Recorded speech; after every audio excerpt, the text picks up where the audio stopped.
Well, squaddies, welcome back again to the Shattered Isles. As always, I am D, and today I'll be bringing you the Fearless Slayer's Bestiary guide for the Embermane.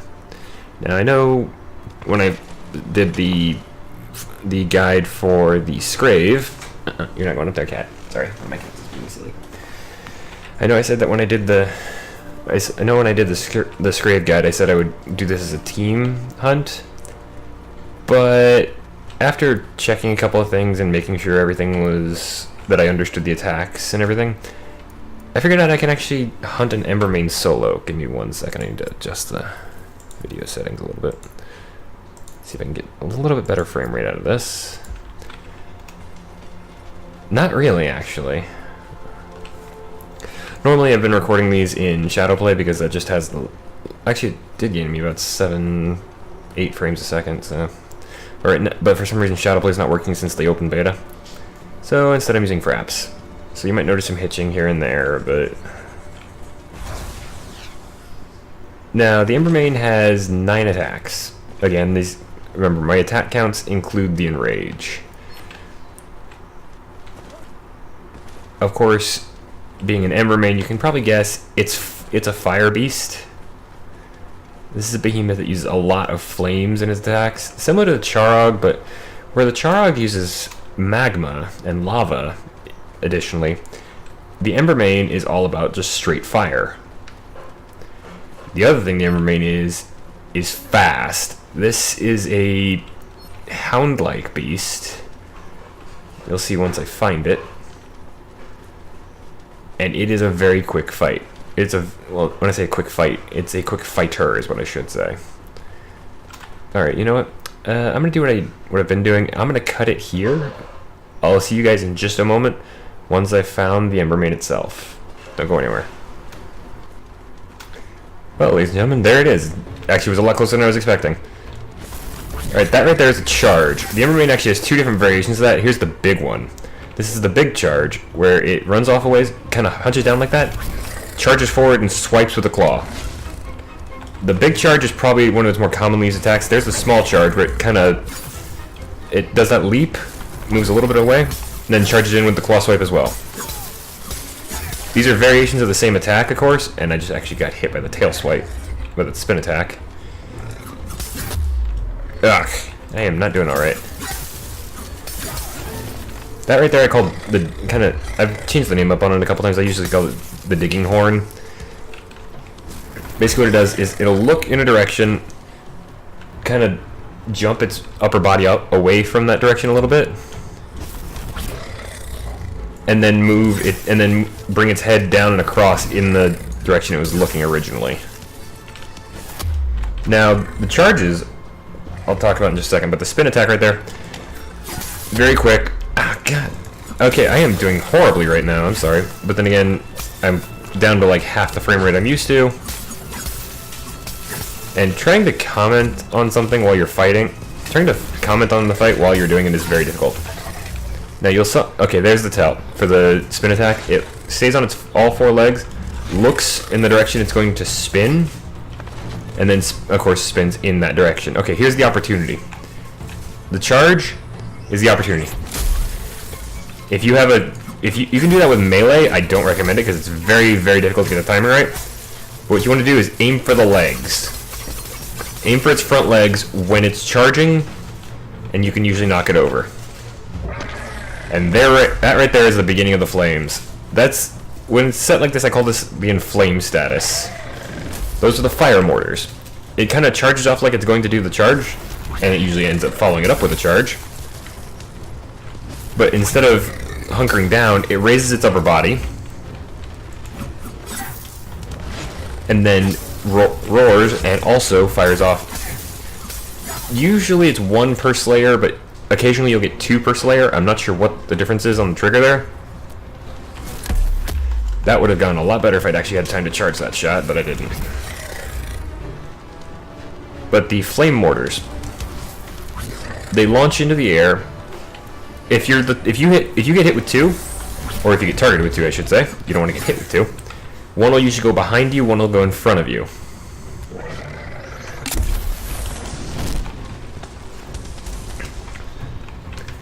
the flame mortars actually stay on the ground for a while. Leave flame patches, they will burn you, so be careful of that.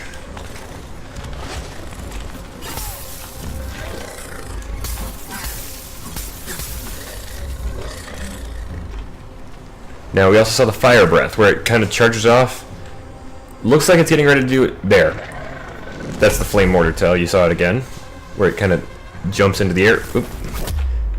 Ah, I rolled way too early on that.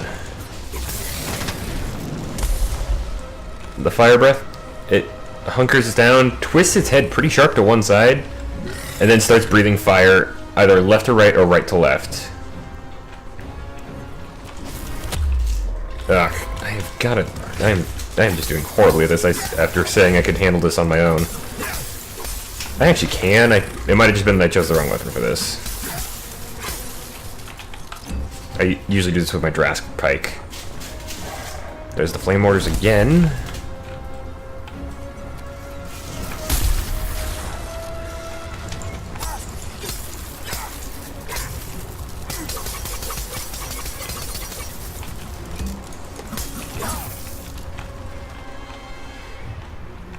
Go ahead and take a swig.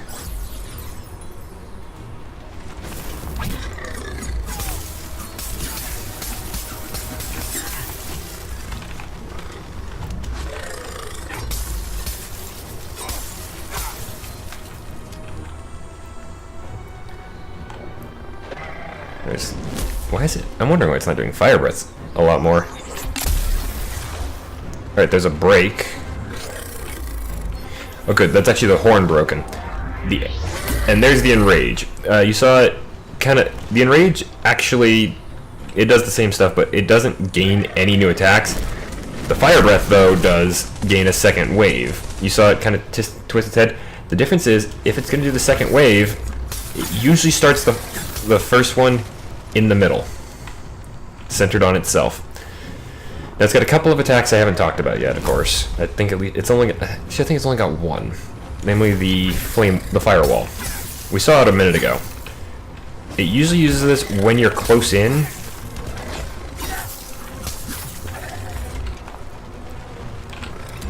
And it wants to get some distance.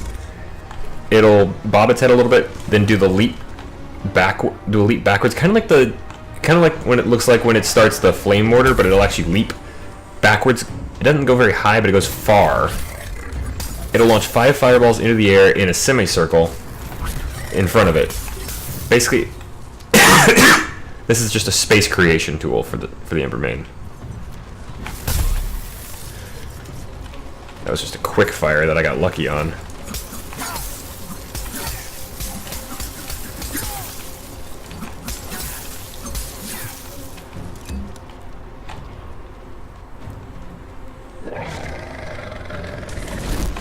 Now the thing about the fire breath is that, as you notice, the farther away it gets from the Embermane, the more space that is going to be in between each fireball. So if you're a little bit farther away, you're probably safer. Now you might notice I'm concentrating a lot on getting rid of this tail. There's a very good reason for that. That spin attack, if you get rid of the Embermane's tail, that spin attack stops permanently. Right there, you see now that the Inflame status does eventually end, but there's not a big tell for when it's going to end. It just does. One thing about the Embermane, though, is... Okay, good. It's gone. I can talk a little bit freer now, once I heal up.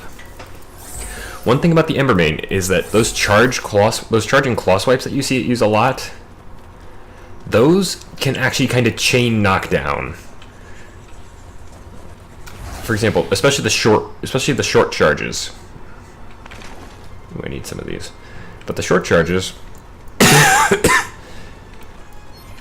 if you're the target for it, then the short charge will often, and you don't roll out of the way correctly, the short charge will often knock you down, then do it again. Now, the opportunity that you keep seeing me use where I knock it down during the big charge, that also exists during the small charge. But because of the closer distance and the faster reaction time needed, it's much more difficult.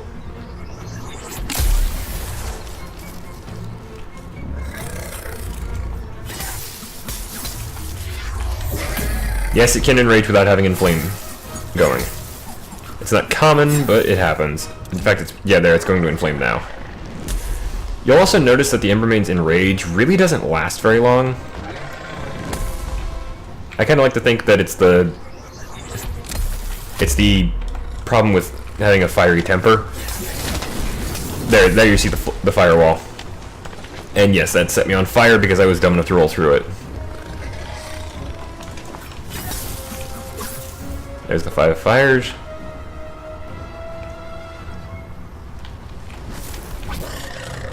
Now, like I said, you can actually knock it down during the charge with a melee attack. I'm not going to try that because I've only ever pulled it off like twice. And both times I did, I got hit myself, so.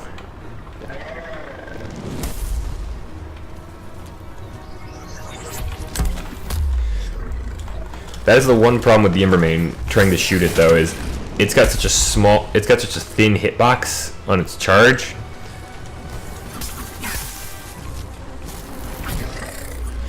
That you really have to be aiming properly. Charge that. That's the flame mortar.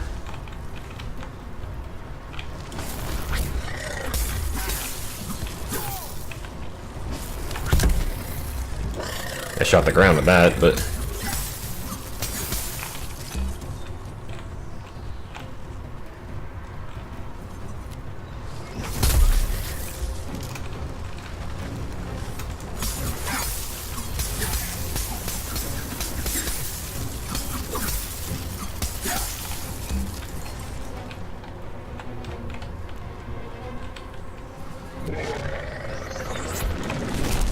also, yes, you can. If you have a blast going and you don't want to use it, you can cancel out of it into a roll with the war pike. I didn't mention that in this tutorial video, mostly because I didn't know.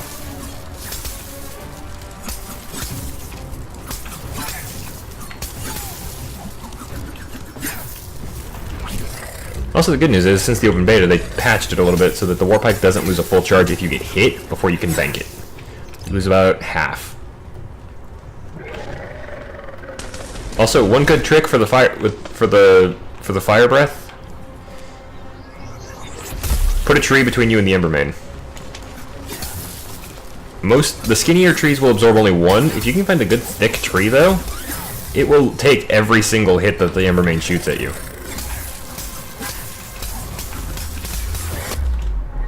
Yeah, you see, I got hit there with the Enraged blast, and I didn't even lose the full charge.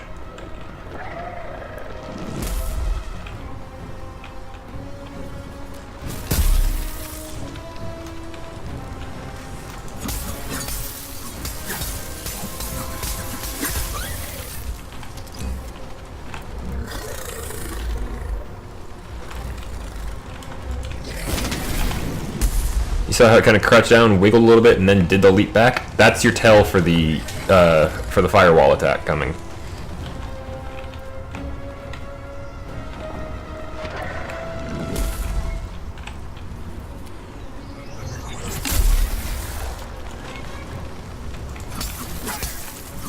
Just know that fighting an Embermane, most of the battlefield is eventually going to be on fire.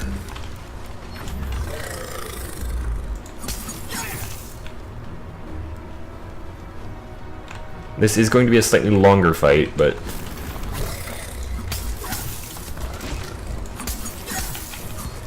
also, I know it seems crazy that I'm using an ice weapon because this is a scrape pike, but oddly enough, ice is the weakness for the Embermane.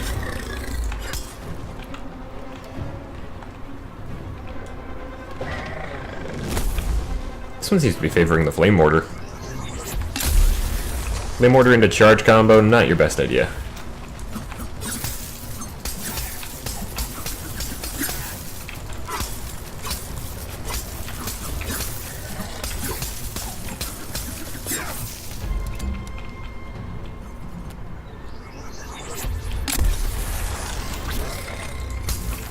Also, yeah, you can hit the thing in the legs when it's charging you and still not get the knockdown if you do it too far away.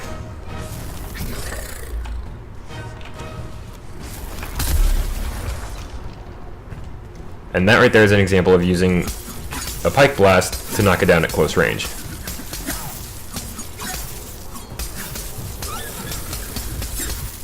And there we go. Alright, that is the Embermane, folks. Once we get back to town, we'll do a quick little discussion of its abilities. Again, though, it has 9. Actually, I'm going to go ahead and start discussing them now, just to save a little bit of time when we get back to town. I like that one. Alright, so we have the big charge, where the Embermane runs away a large distance, turns and faces your group. It'll mostly face the one it's going to charge at, but it crouches its front end at a target. Then it starts charging at a very good speed, because the Embermane is a very fast behemoth. It ends in a claw swipe at the target, so I recommend rolling to the side the swipe is coming from. Usually the Embermane swipes with its right front foot. The reason I say go towards the foot that it's aiming at, if you go away from it, like if it swipes with its right foot and you go to your right, so the Embermane's left, there's a good chance the thing's gonna tag you with the end of the swipe. That has happened to me before, so be careful. You can also go straight forward or back, either way. Now, as you saw, this is also your opportunity. Although I'm going to talk about that in just a second, because the small charge also has the same exact opportunity. It runs a very short distance away, turns and charges at a target. When I say it runs away, it's because it doesn't really, it kind of does a little hop, turns, and charges in. This is a lot harder to dodge than the big charge because you have a lot less time to react. Chiefly because, again, you are dealing with the fact that it's going very quick.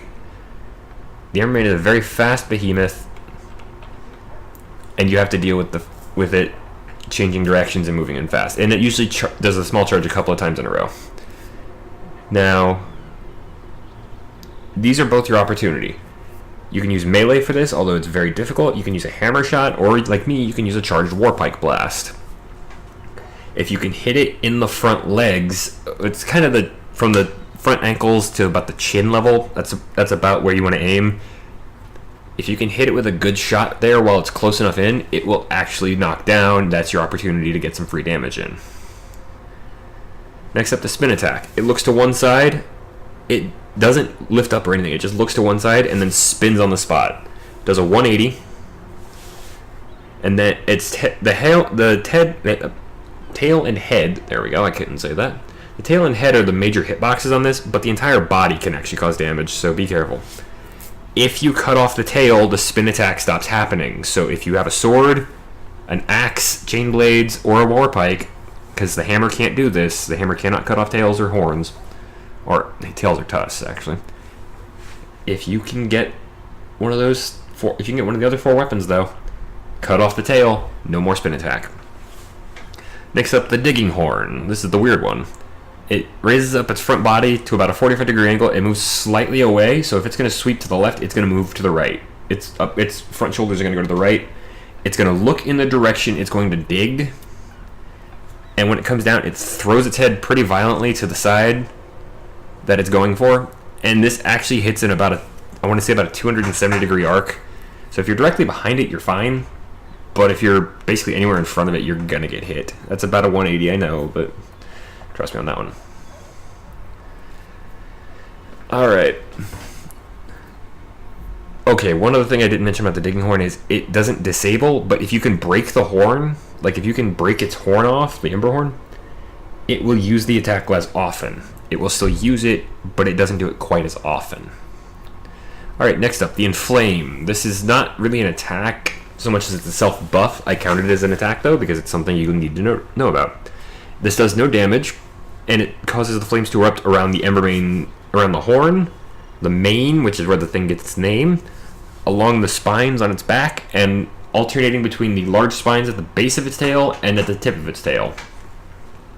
This does give a couple of new abilities that I need to talk about. We talked about them in the fight, but... Alright, first off, the Flame Mortar, which is also usually how the Inflame is activated. I have never actually seen the Embermane activate Inflame on its own. But the Flame Mortar is usually the way it starts it. It runs a distance away similar to the charge, and then turns and faces you. Before it launches it, it looks kind of down it kind of looks down at the ground, then leaps its upper body back up into the air, quite high, about, I want to say about 60 to 70 degree angle, 60 to 70 degree angle, and then launches up to a fireball. Usually this is one per slayer, and each slayer gets targeted. When these land, they linger on the ground with a patch of fire that cause burning. And usually about one usually about one slayer in the group will be targeted by with multiple flame mortars. This happens a lot. Most of the time they'll land in front of and behind the slayer, so you want to roll to the side. Be careful with that. Also, watch and see what is coming your way. Although if you gather close as the flame mortars are launched, you can actually lower how much area gets covered by them, so you can actually do quite a bit there if you're with your team.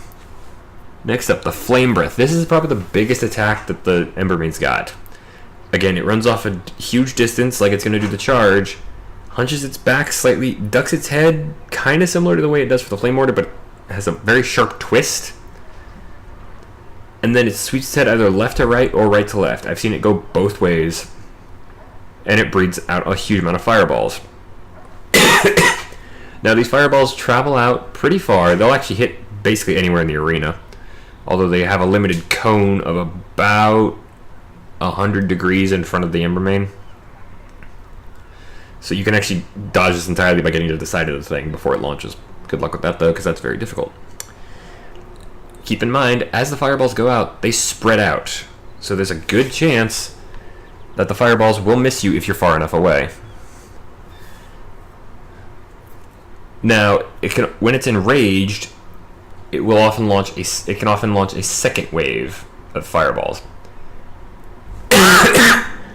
When it does this, instead of starting from one side, it usually starts near the middle, so near centered on itself.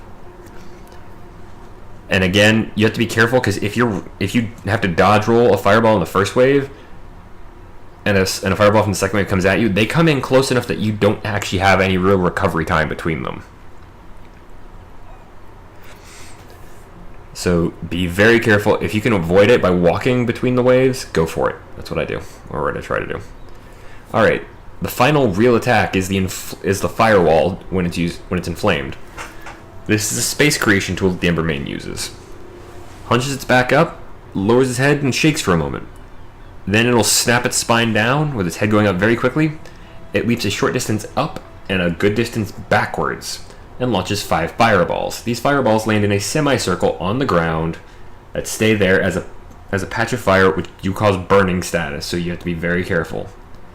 Again, this is mostly a zoning tool, so it's mostly used when slayers are very close by. And then, of course, there's the Enrage. It kind of raises one foot, slams it down, rears its head back, and roars. Red veins appear all over the body, and the aura pulse comes out to knock back anybody close by. Again, it doesn't gain any new attacks, but it does gain the ability to add to Fire Breath with a second wave, and of course, things come out faster and hit harder. One other thing to note is that the Embermane actually has one of the shortest enrages in the game, as far as I've seen. It very rarely lasts anywhere near as long. I mean, even a Nasher has a longer enrage. The problem is, the Embermane seems to have done that and learned that longer enrages lead to tired behemoths. So the Embermane doesn't stay enraged and doesn't have a real cooldown once it comes out of it. Well, folks, I hope you enjoyed this. I actually do enjoy hunting the Embermane now that I can actually solo them, because they're fun beasts to fight. If you did enjoy, please feel free to like or favorite the video. You can also leave a comment down below if you have anything you'd like to say. And if you want to keep up with me, then consider joining the squadron by subscribing to the channel. That does help me out. I really do appreciate it. As for that, folks, I have been D. This guide series is fun to be back to, and next week, tune in when we hunt the lightning lizard known as a Drask. But until then, folks, good night and good gaming.